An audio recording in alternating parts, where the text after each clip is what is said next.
everyone. My name's Natalie Shoolman and I'm a Special Counsel in the IP and Technology team here at Clayton Utz. And I'm here with my colleague Louisa, who's a Special Counsel in the Tax team here at Clayton Utz. Hi there.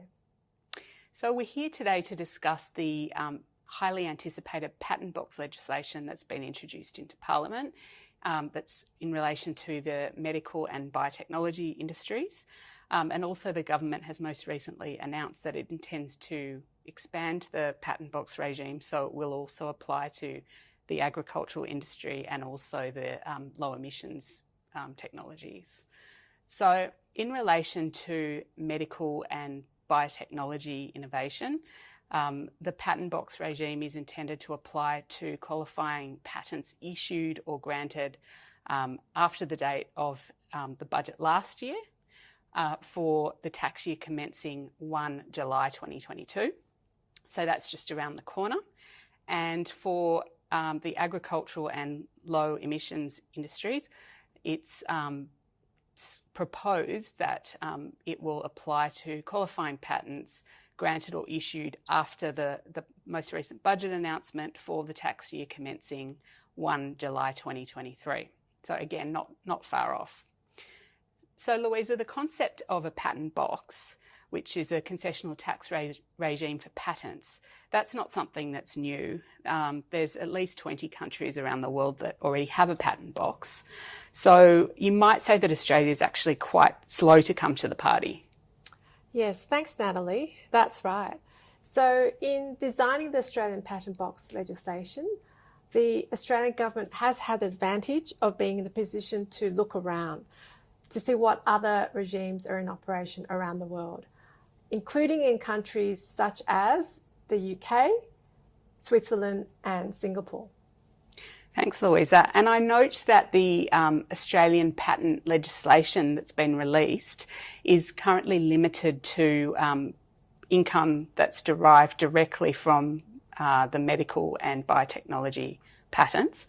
And the concessional tax rate is proposed to be 17%.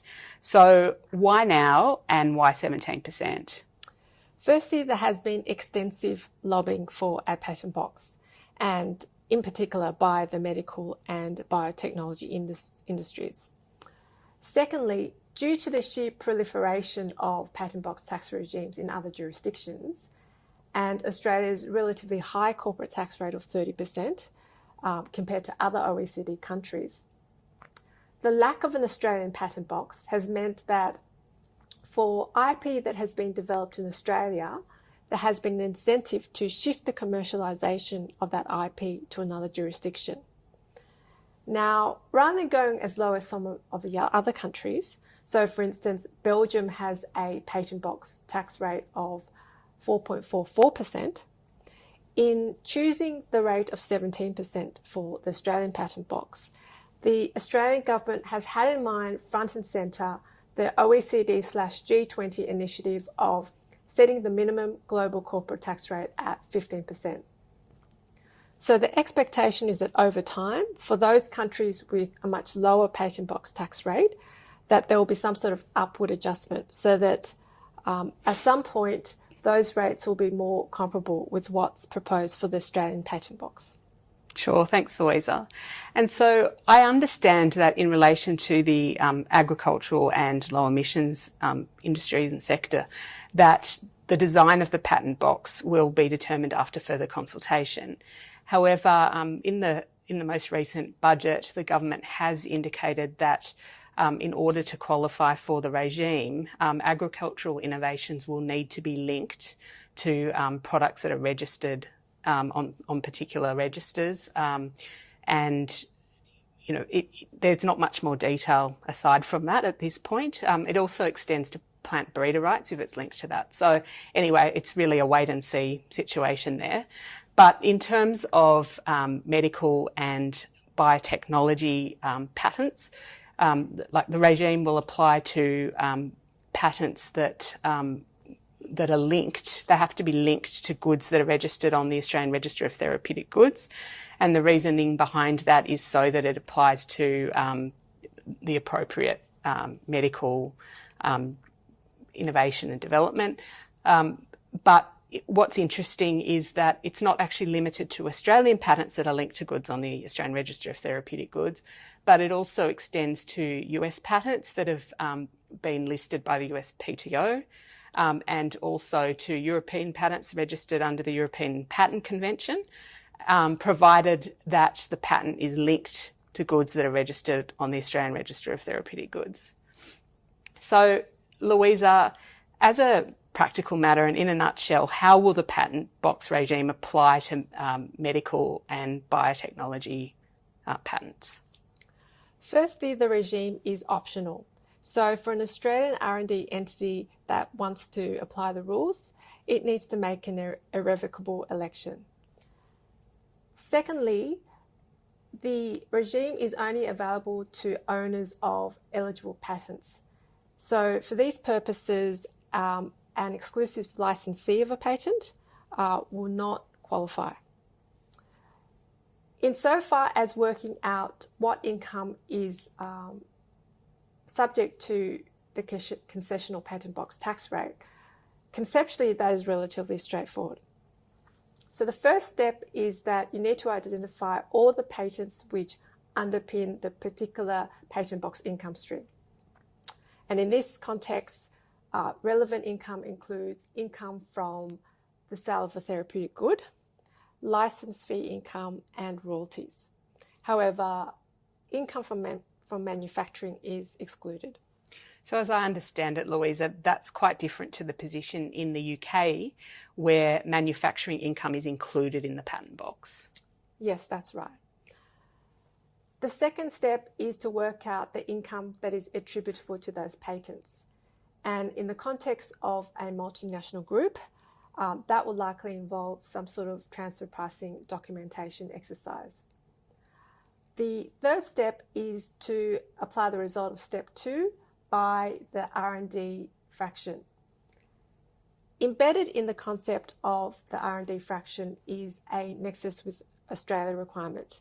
And in announcing the expansion of the patent box to agriculture and low emissions technologies, the government has also indicated that that nexus with Australia requirement will also apply. Now, the way the R&D fraction works is that if all the R&D has been undertaken in Australia, then the R&D fraction will be 1. Whereas if, say, only 10% of the R&D has been undertaken in Australia, then only 10% of relevant income will potentially be subject to the concessional tax rate. The fourth step is to multiply the result of step 3 by the nanny fraction, or the non-assessable non-exempt income fraction.